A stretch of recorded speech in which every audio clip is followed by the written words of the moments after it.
My name is Dr. Kiprop Lagat. I'm the Director of Culture in the Ministry of Gender, Culture, the Arts and Heritage.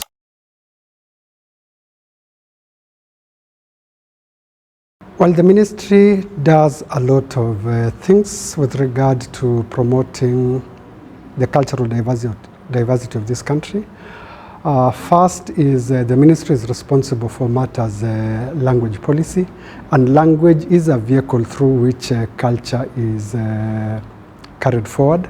So as a ministry responsible for the language policy, we are doing a lot to document Kenya's language diversity, which also ties up very closely with the appreciation of this country's cultural diversity.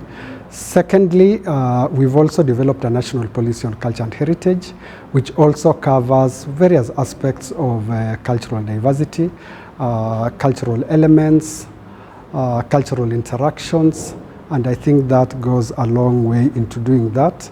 We also celebrate the International Day for Cultural Diversity, which comes up on the 21st of May.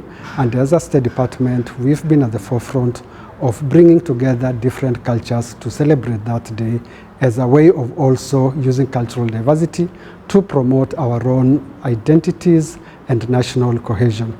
I think besides that, the State Department for Culture, the Arts and Heritage has as its flagship program the Kenya Music and Culture Festival, which is an annual event that is held rotationally in different parts of the country. And that festival is intended to celebrate the diversity of this country's musical performances, and that has gone a long way into promoting appreciation of cultural diversity. I think since the onset of devolution, we host the festival on rotational basis.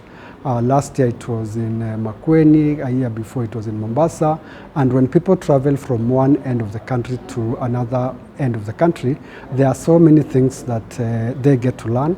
Even that interaction amongst the different cultures is a way of promoting the celebration and appreciation of diversities.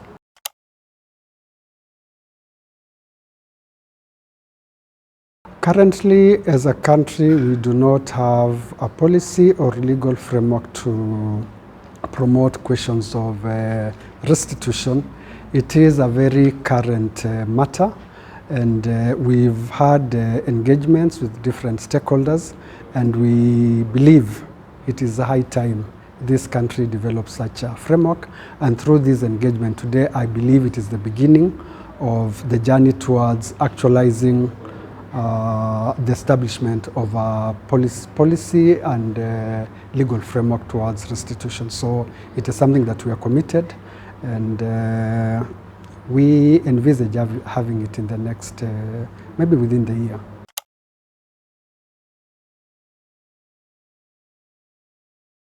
During the colonial period and even before, a lot of our cultural heritage resources were either taken away illegally through conquest, through treachery, through many other things. And some of them are of spiritual significance to our communities. Talk of the Vigango, for instance. The Vigango represent departed ancestors of the Griama people.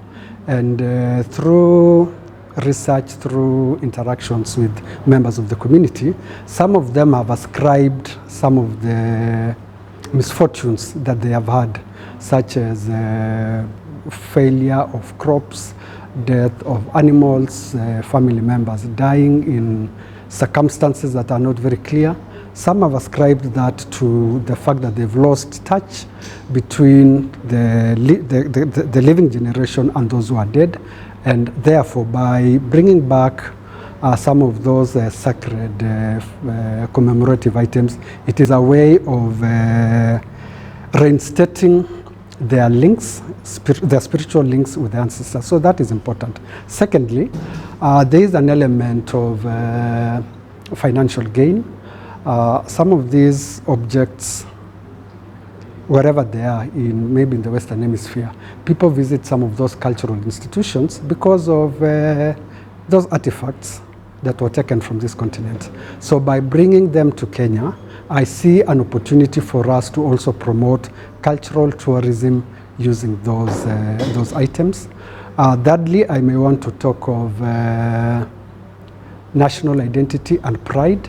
I think as a people, what belongs to us is what defines us. And therefore, by supporting, by bringing those items, it enhances our pride as a people. It embeds our identities from a historical perspective, and therefore it is urgent that those items are brought back. And I think this process that we've engaged in is one of the first steps towards actualizing that noble aspiration. I wish to invite other participants, other stakeholders to partner with us on this noble initiative. It is important that we restitute our cultural objects. We use those cultural objects to enhance our sense of identity and national pride as Kenyans, and I think that is very important to us as a ministry. Thank you.